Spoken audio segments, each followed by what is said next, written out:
Pak Anies ingin negeri ini berakhlakul karimah karena moral negara ini udah hancur. Ini kayaknya akun orang TKW yang di Malaysia dulu ya, emak-emak ompong itu kan. Nah begini mbak ya, pendukung Anies ya, berakhlakul karimah seperti Anda bilang gitu, gini ya.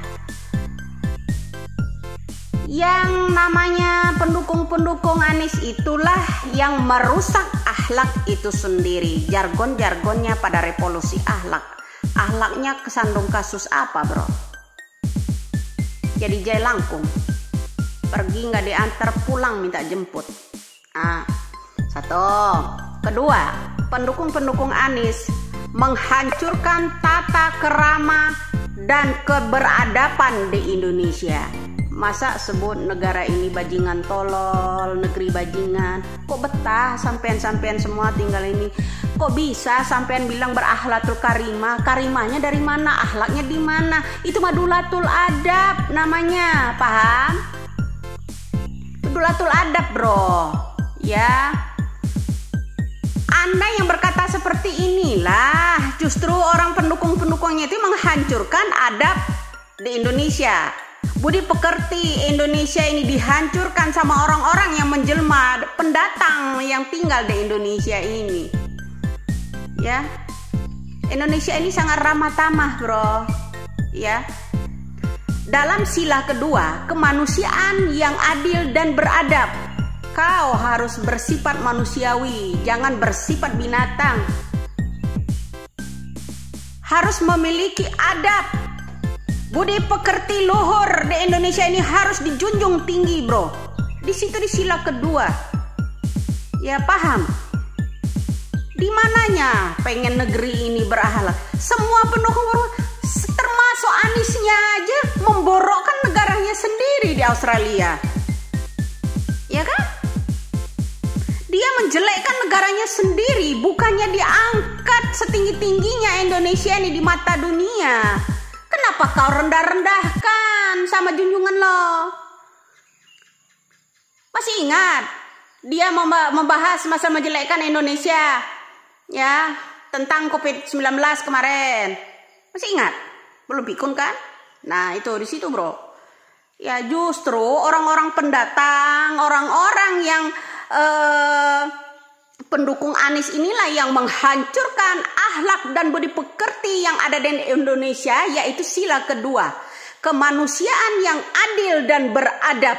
Kau harus bersifat manusiawi, punya tata kerama, punya adab, dijunjung tinggi itu di Indonesia, etika budi pekerti yang diciptakan nenek moyang kami di Indonesia.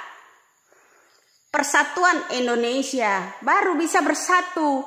Kalau budi pekerti sampean adabnya aja kagak ngerti, gimana bisa bersatu? Ya ndak? Iya apa benar? Kalian tuh nggak ngerti Pancasila itu seperti apa, nggak ngerti. Bagaimana kita mau menjalin persatuan kalau akhlak opini-opininya meluap sampai menganggap negara ini aja negeri bajingan.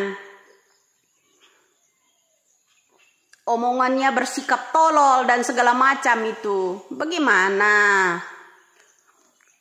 Itu bukan edukasi positif bro, bukan untuk ini. Dari itu saja ya pendukung-pendukungnya ya sudah menghancurkan sila kedua dari butir-butir Pancasila. Kemanusiaan yang adil dan beradab, tidak punya adab sama sekali. Hilang adab di Indonesia ini.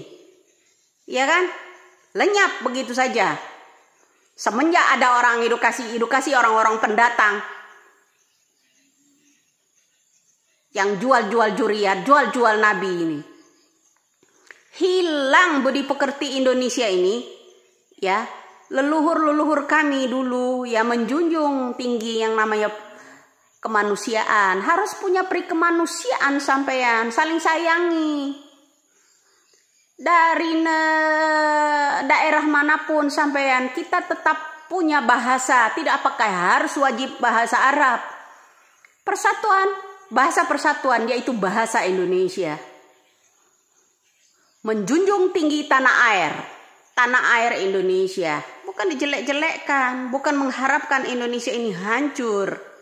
Ya, sumpah seorang pemuda-pemuda kami dulu, ya seperti itu. Ya, ingat. Sila kedua, butir-butir Pancasila dihancurkan begitu aja oleh orang-orang pendatang. Ya, pejuang-pejuang Sumpah Pemuda kami ini, ya nggak bisa. Kami tidak harus menjadi orang Arab, tidak harus berpasai bahasa Inggris. Menjunjung tinggi bahasa persatuan yaitu bahasa Indonesia. Nggak diwajibkan kami di Indonesia ini menjunjung tinggi bahasa Inggris. Bahasa Arab nggak ada. Sumpah Pemuda kami 28 yang diciptakan di waktu itu. Kami menjunjung tinggi tanah air Indonesia, menjunjung tinggi bahasa persatuan, bahasa Indonesia. Nggak ada lebih dari itu, nggak ada bro. Ada yang lain? Ada yang lain nggak kira-kira? Ya kan di situ aja sudah hancur sama kalian itu yang pendatang. Ikut-ikutan Pajero, ya kan? Iman tergantung pada rekeningnya terblokir, ngamuk-ngamuk, jarang takbir.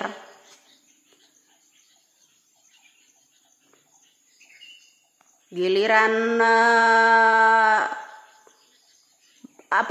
rekeningnya diisi terus, getol. Selalu tawaf di Monas, ya enggak? Jadi tolong, kalau memang ya mau berkarisma dan segala macam, berakhlatul karimah, coba tunjukkan dulu perilakunya. Perilaku dia menjelek-jelekkan Indonesia di negara lain. Di situ aja udah ketahuan. Karimah dari mana? Hah? Karimah dari mana? Masih waras enggak? Di situ ya nilai sendiri, nggak usah berbanding ke orang lain. Nilailah sendiri. Ya. Yang namanya kemanusiaan yang adil dan beradab aja udah kalian hancurkan semenjak pendatang-pendatang ini. Menganggap negara kita ini aja negeri bajingan. Pemimpin bajingan. Bajingan yang tolol dan segala macam. Nih. Dulatul adab namanya itu, menciptakan dulatul adab itu. Ya, orang-orang ini. Paham? Dia aja menjelekkan negaranya sendiri. Seharusnya kita calon-calon pemimpin jangan membanding-bandingkan negara ini dengan negara lain. Kita punya Sumpah Pemuda. Ya, pemuda harus pemberani. Kenapa kita harus diam? Kan udah ada sumpahnya. Menjunjung tinggi tanah air. Ya, tanah air Indonesia harus dijunjung tinggi. Kalau ada orang yang menjelek-jelekkan negara tanah air kita, ya harus beringas dong kita. Nggak bisa kita diem aja, disuruh tiarap begitu aja, enak aja. Ya kan? Kemudian itu Pancasilanya, berketuhanan, masing-masing kita punya keyakinan. Punya rasa manusiawi dan beradab, etika. Leluhur kita itu mengajarkan kita budi pekerti. Jangan hilang begitu aja, amburadul. Yang sebenarnya amburadul yang menghancurkan itu kalian pendukung-pendukungnya ini, pendatang-pendatang ini. Mau dijaga. Baru kita bisa bersatu bro. Kalau begini yang menghancurkan kalian sendiri, yang membuat kalian sendiri. Giliran kita halangi kalian marah. Benar apa betul? Ayo, benar apa betul? Ucapan saya tuh. Giliran kita melawan kalian.